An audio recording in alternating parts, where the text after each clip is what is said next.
Hey, it's Drew Bennett from Big Damn Kid, and I have issue number 38 of Transformers. And we are back on Earth, we're back in regular continuity, but we've got the Headmasters with us. So the last episode was issue number 4 of the Headmasters miniseries. And what happened at the end of that one is that the Headmasters decided that they were going to leave Nebulos, and they were going to Earth to follow a distress signal that was sent by Goldbug back in issue number 37.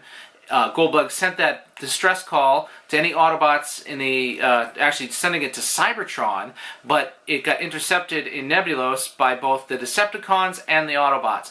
And so, the Autobots decided they're going to take their war on Nebulos away from Nebulos to keep Nebulos from being destroyed and consumed by the war, because it had 10,000 years of peace prior to the Autobots showing up.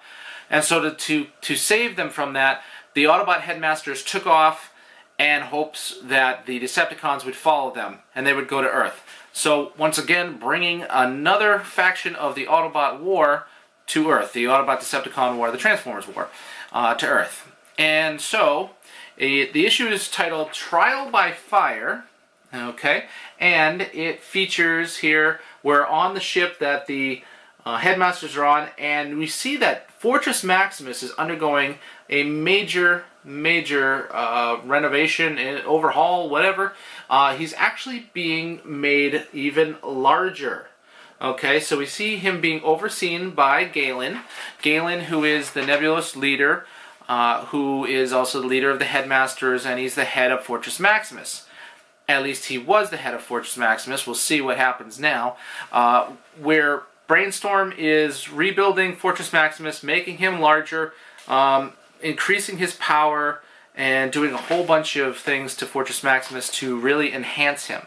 And so as they're doing that, Galen is going over why they're making him stronger, and he's getting them ready for war.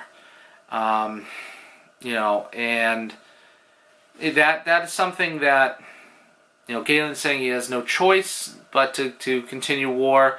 They have to leave Nebulos to keep Nebulos in peace. They want to have peace, but the peace was all broken when the Autobots came to Nebulos, and the people of Nebulos were very fearful of the Autobots and very distrustful. There was some mistaken things that occurred. For example, Chromedome tried to approach Gort, who is one of the guys who's actually the head of Highbrow. Why he's not the head of Chromedome, I don't know. Tried to approach Chromedome. Gort fell off of a ledge, smacked his head, probably was in a coma for about a couple weeks, and then when he awoke, all hell had broken loose. So, Galen goes over everything that occurred in the time on Nebulos, kind of sums up the 4-issue miniseries in a matter of a couple panels on one page. His girlfriend, Alira, who is the daughter of Lord Zarak, she at first didn't believe him, believed her father, and said that, Galen, was doing evil things, and she believed all the things that Zarak had told him. Finally, she comes to realize that her father wasn't telling the truth. She realizes she had made such a huge mistake. She comes to Galen, and Galen tells her a lie. Tells her that, no, he and his Autobots are leaving.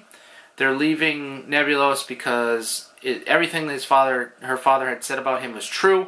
And, he's just leaving this mudball of a planet, and that's it. He had to break her heart so that she wouldn't attempt to follow him in any way. That way, if he knew that she still loved him too, he wouldn't be able to leave, and then Nebulos would just continue to be in a perpetual state of war with the Transformers, and peace would never come back to Nebulos. So that's basically where he's coming from here on that. And, but he's gotten more... He's gotten more into war than the other people would have thought to have believed. So what's happening now is Galen really has a taste for war, and he is trying to make Fortress Maximus even stronger so that they can win the war, and their fighting will continue and they can win it.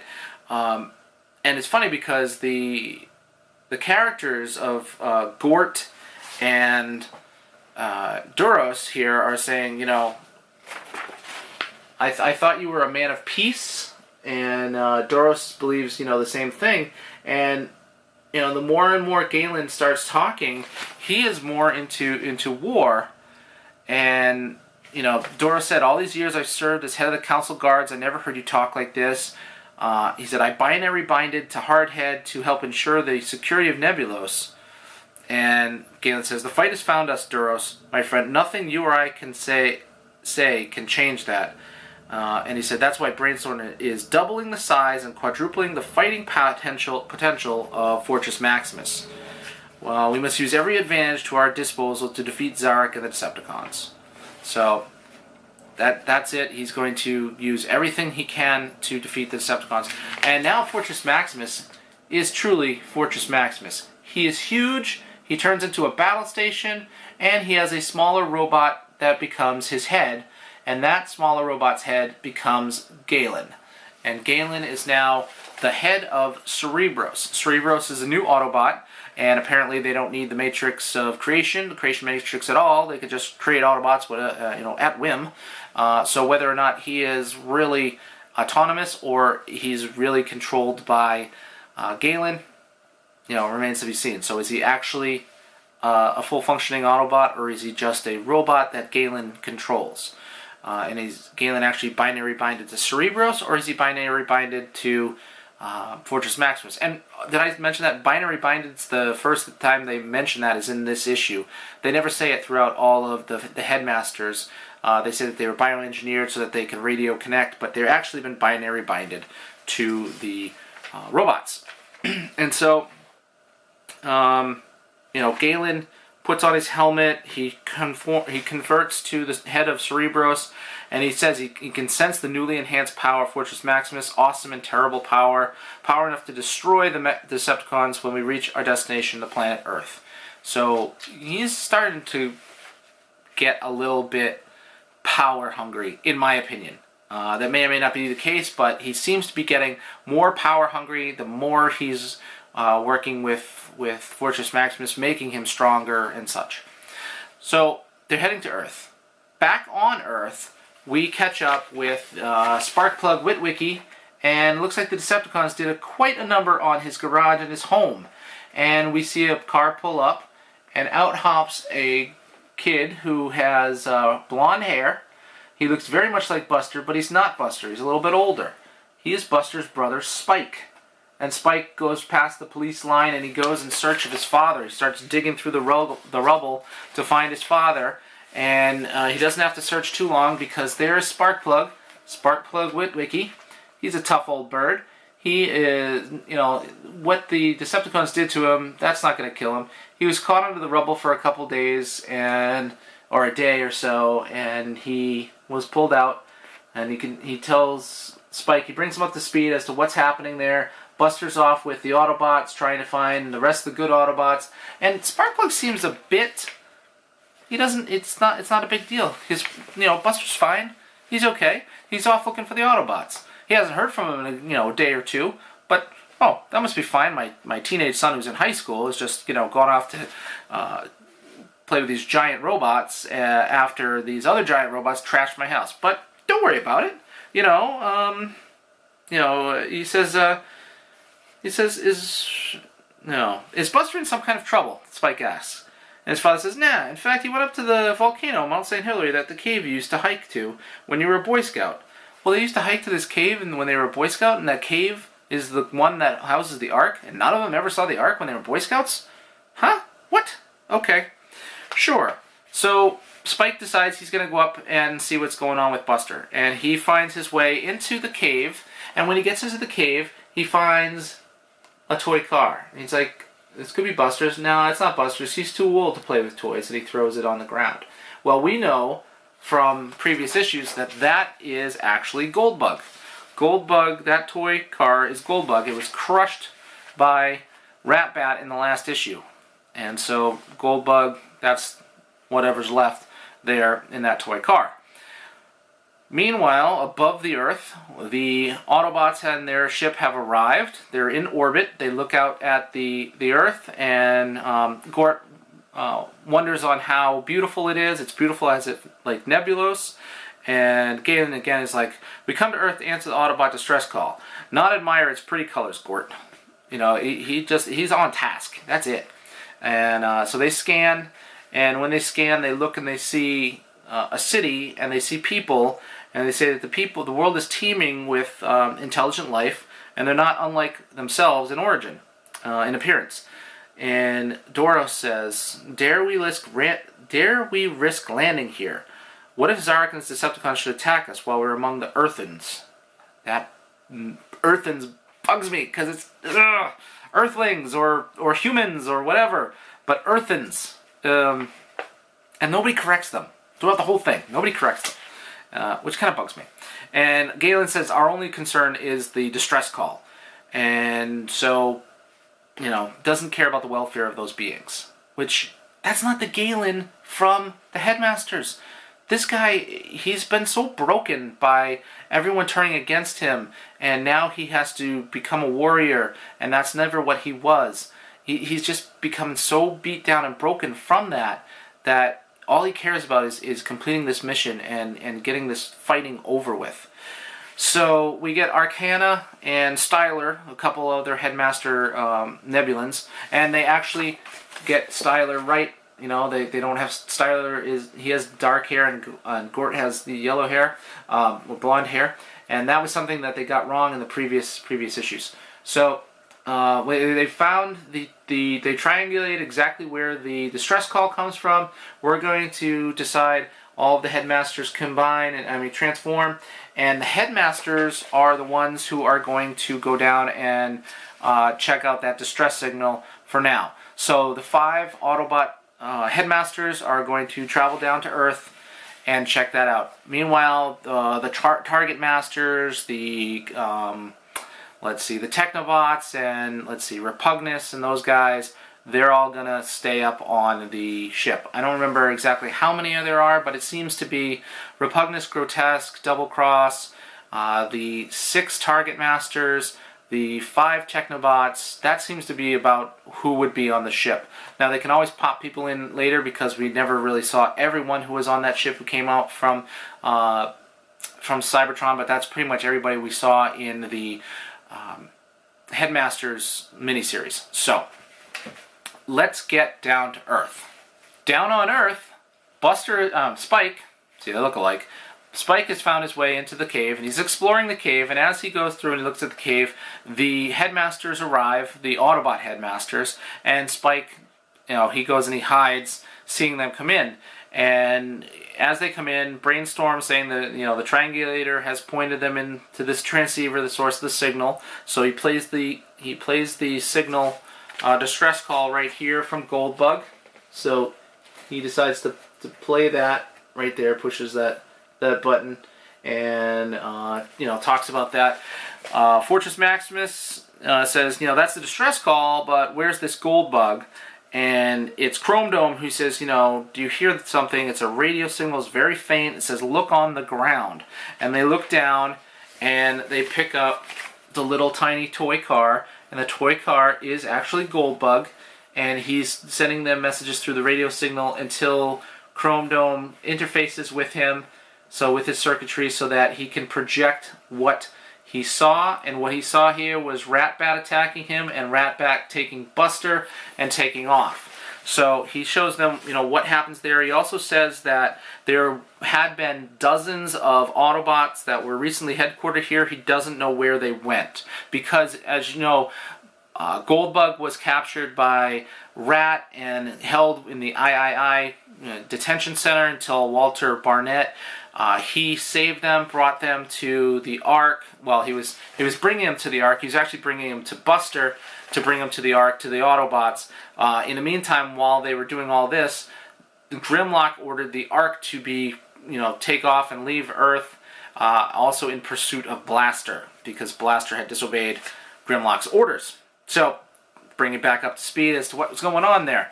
And while they're listening to this, it's Brainstorm who says, perhaps after we hunt down Ratbat and rescue the Earthen, and Fortress Maximus is like, forget them. We begin our search for the missing Autobots immediately. And this makes Spike leave his hiding place and say, hey, whoa, hold on. you know, he said, I know I'm taking a big chance here, but you guys are supposed to be the good guys. My brother, who is a friend to the good guys, has been captured by one of the evil guys. You know, good guys don't just let bad guys get away with stuff like that. It's against the rules. And you know, Fortress Maximus is like, you know, we don't care about your rules, and that's, you know, what's important to us is finding our Autobots. And Spike's like, well, I guess my first impression was right. You are just cold, lifeless machines. And with that, the head of Fortress Maximus transforms into Cerebros. Cerebros turns into the head of Cerebros turns into Galen, and Galen confronts Spike there at the end. At the ground, and he's like, I feel sympathy for your situation, but no responsibility. And, you know, cold, real cold. I mean, he's colder than any of the other Autobots. The Autobots, they care, they want to help. But Galen, and as Fortress Maximus, is like, no, we got to go find these Autobots, and that's all we're going to do. You know, and then Spike says, well, maybe you're not as alike as you think. If you were a human, you would want to help. And Galen says, the lives of the many are depending on the success of our mission. I cannot jeopardize that success for the life of one. While he does have a point there, you know, he still should help, and the Autobots, they just leave. They leave, but Spike there all alone, and Spike decides to stay at the Autobot base. Why do he stay at the Autobot base? Maybe because he thinks his brother's going to come back or something. Who knows?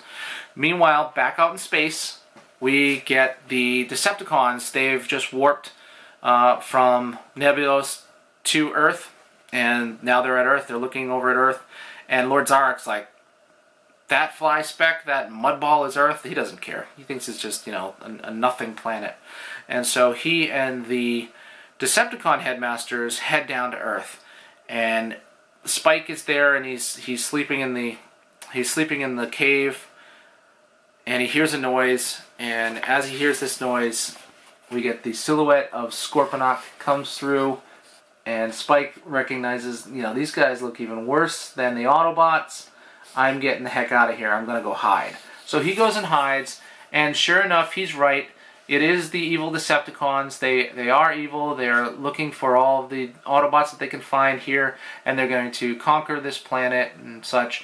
So Spike sees this, and he's got to warn the Autobots, even though they were real jerks to him. So he sends the distress call again. The Autobots, meanwhile, are out traipsing around, following some vapor trail, looking for the other Autobots. They get the call, they realize that, and they figure they should probably turn back to go to the back to the base, and which is a good thing because Spike suddenly gets himself caught, and he almost gets himself fried. I mean, these are not very accurate lasers.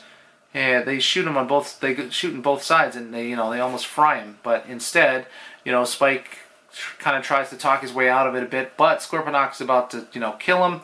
But just in time, Fortress Maximus comes back, and he confronts Scorponok. And when he comes back, you know, he says, "My apologies, Earthen.